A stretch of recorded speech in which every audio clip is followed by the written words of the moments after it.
Hi, welcome to create life style with Sandhya. இன்றைக்கி ஒரு சூப்பரான விலாகோட தான் உங்களை மீட் பண்ண வந்திருக்கேன். நம்ம ரிலேட்டிவில் ஒரு தெரட்டி ஃபங்க்ஷன். ரொம்ப பேசாமல் வாங்க சீக்கிரமாக வீடியோக்குள்ளே போயிட்டு நாங்கள் எப்படி இந்த ஃபங்க்ஷனை செலிப்ரேட் பண்ணோன்னு பார்க்கலாம்.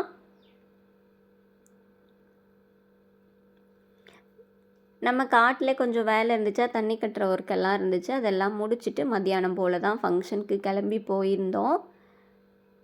இந்த ப்ளவுஸ் தான் நான் அன்றைக்கி தைச்ச ப்ளவுஸு. இந்த ப்ளவுஸ் எப்படி இருக்குதுன்னு கமெண்ட்டில் சொல்லுங்கள். ஷார்ட்ஸில் போட்டிருக்கேன். நம்ம ஒர்க் இருந்துச்சு இல்லையா, அதனால் கிளம்பி போகிறதுக்குள்ளேயும் கொஞ்சம் லேட் ஆகிடுச்சு. கொஞ்சம் லேட்டாக தான் கிளம்பி போயிருந்தோம். நம்ம போகிறதுக்குள்ளேயே அவங்க பாதி வழியில் வந்துட்டாங்க. நம்மளும் அப்படியே அவங்க கூட ஜாயின் பண்ணியாச்சு.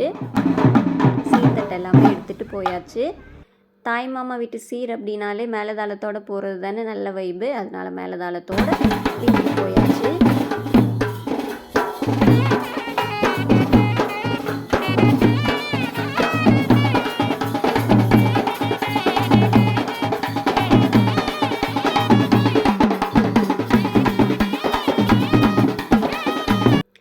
அப்படி நம்ம கையிலையும் ஒரு தட்டு கொடுத்தாங்க. நம்மளும் எடுத்துகிட்டு போயாச்சு.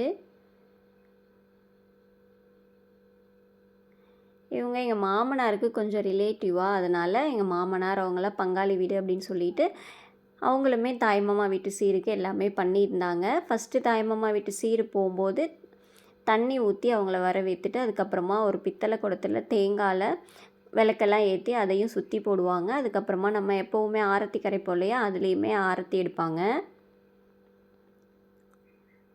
ஆரத்தி எடுத்துகிட்டு முன்னாடி இருக்கவங்களுக்கெல்லாம் பொட்டு வச்சுட்டு அதுக்கப்புறமா வாங்கன்னு கையெடுத்து கும்பிட்டு கேட்டுட்டு கொண்டு வந்த சீர் எல்லாமே ஒவ்வொன்றா உள்ளே வாங்கிட்டு போவாங்க.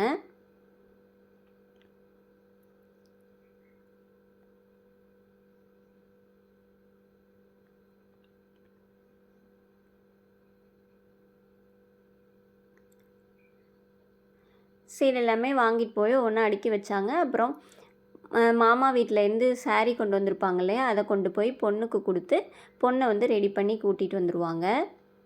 அதுக்கப்புறமா இது மஞ்சள் நீராட்டு விழா இல்லையா, அதனால் பொண்ணுக்கு தீட்டு இறக்கணும். அதுதான் இந்த ஃபங்க்ஷனே.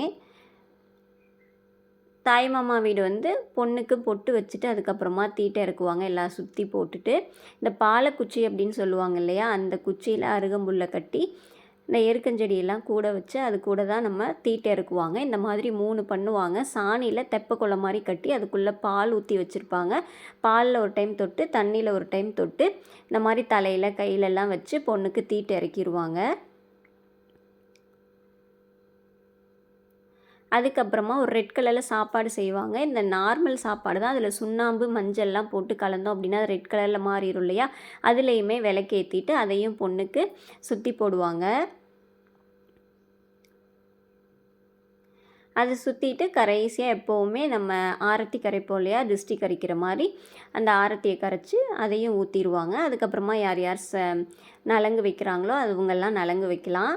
நம்மளையும் கூப்பிட்ருந்தாங்க. நம்மளும் ஒரு தாய் மாமா முறைக்கு போயிருந்தோம் இல்லையா, எல்லாமே பண்ணியிருந்தோம். அதனால் நானும் போயிட்டு பொண்ணுக்கு சந்தன குங்குமம்லாம் வச்சு ஆசீர்வாதம் பண்ணிட்டு வந்தேன்.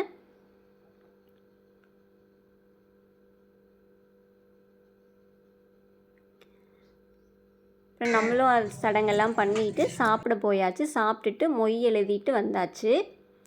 அப்புறம் மற்றவங்க எல்லாமே சடங்கு பண்ணிகிட்டு இருந்தாங்க. ஒவ்வொருத்தராக பண்ணுவாங்க இல்லையா, வந்த சொந்தக்காரங்க எல்லாமே அதெல்லாம் பண்ணிகிட்டு இருந்தாங்க. இந்த பக்கம் பார்த்தா மேலே அடிக்க அடிக்க நல்ல வைப்பு. எல்லாம் டான்ஸ் ஆடிட்டு இருந்தாங்க. இந்த பாட்டிக்கு டான்ஸ் வைக்கவே இல்லை, வாங்குவாங்கன்னு எல்லாரையும் கூப்பிட்டாங்களாம்மா. யாரும் வரல, நானே டான்ஸ் ஆடிட்டேன் அப்படின்னு சொல்லிட்டு இருந்தாங்க. நல்ல வைப்போடு இருந்துச்சு. ஏதாவது ஒரு ஃபங்க்ஷன்னாலே இந்த மாதிரி டான்ஸ் ஆடினா நல்லா இருக்கும் இல்லையா, நல்லா டான்ஸ் ஆடிட்டு இருந்தாங்க.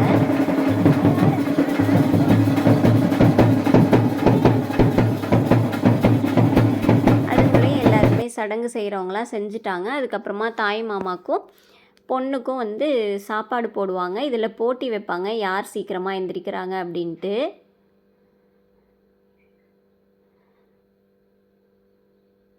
தூக்கி தூக்கி விடுவாங்க. பொண்ணு தான் ஃபஸ்ட்டு எழுந்திரிச்சு, மாமா தான் ஃபஸ்ட்டு எழுந்திரிச்சாரு அப்படின்ட்டு. பக்கத்தில் இருக்கவங்களுக்குலாம் சாப்பாடு அள்ளி அள்ளி கொடுக்க சொல்லுவாங்க. பாருங்கள், பக்கத்தில் இருக்கவங்களாம் அள்ளி அள்ளி சாப்பிட்டுட்டு இருக்காங்க. இந்த மாதிரி சாப்பிட்டுட்டு சீக்கிரமாக எழுப்பி விட்ருவாங்க. அது மாதிரி தான் போயிட்டு இருந்துச்சு. இது கொஞ்சம் ஜாலியாக இருக்கும். இந்த ஃபங்க்ஷனில் யார் ஃபஸ்ட்டு எழுந்திரிக்கிறா அப்படின்ட்டு எல்லோரும் பார்ப்போம். அப்படியே ஃபங்க்ஷனும் முடிஞ்சிருச்சா, அவங்க வீட்டு பக்கத்தில் ஒரு வல்லாரக்கீரை கொஞ்சம் முளைச்சிருந்துச்சு. சரி நம்ம வீட்டில் இல்லை, பறிச்சுட்டு போய் நடலாம் அப்படின்ட்டு அதையும் பறிச்சுட்டு போய் வீட்டுக்கு போயிட்டோம். அதுக்கப்புறமா ஈவினிங் போல் கூப்பிட்டுருந்தாங்க. தாய்மாமா முறைக்கு பண்ணவங்க எல்லாருமே கொஞ்சம் எண்ணெய் வச்சுக்கணும், தீட்டை இருக்குன்னா அதுக்கு எண்ணெய் வச்சு குளிக்கணும் அப்படின்னு சொல்லிட்டு இந்த மாதிரி கொடுப்பாங்க. அப்புறம் நம்மளும் போய் எண்ணெய் தேய்ச்சிட்டு வந்து குளிச்சாச்சு. அப்புறம் தாய்மாமா முறைக்கு சாரீ, வேஷ்டி, சட்டை எல்லாமே எடுத்திருந்தாங்க. அதுக்கப்புறமா கொஞ்சம் ஃப்ரூட்ஸ் எல்லாமே ரிட்டன் கிஃப்டாக கொடுத்து அனுப்பியிருந்தாங்க. அவ்வளோதான், இந்த ஃபங்க்ஷன் முடிஞ்சிருச்சு. இந்த ஃபங்க்ஷனுக்கு வந்தவங்க கொஞ்சம் ரிலேட்டிவ் ஒருத்தவங்க மாமனாருக்கு தெரிஞ்சவங்க அப்படின்னு சொல்லிட்டு வந்திருந்தாங்க. சரி அவங்க வீட்டுக்கு வந்தவங்கள நம்ம எப்படி சும்மா விடுறது அப்படின்ட்டு போண்டா மட்டும் ரெடி பண்ணியிருந்தாங்க. எங்கள் மாமனார் தான் ரெடி பண்ணார். நான் வீடியோ எடுக்கும்போதே தெரியும்ப்பா நீ வரேன்ட்டு, நீ எங்கெங்கே தான் அனுப்ப போறியோ தெரியல, யார் யார் தான் பார்க்க போகிறாங்களோ தெரியல, என்னை பார்த்துட்டு என்னடா எல்லோரும் இப்படி பண்ணுற அப்படி பண்ணுறேன்னு கேட்குறாங்க அப்படின்ட்டு எங்கள் மாமனார் கொஞ்சம் நேரம் சிரித்து பேசிகிட்டு இருந்தார். அவ்வளோதான், இந்த டே சூப்பராக போயிடுச்சு. வீடியோ பிடிச்சிருந்தா லைக் பண்ணுங்கள். தேங்க்ஸ் ஃபார் வாட்சிங்.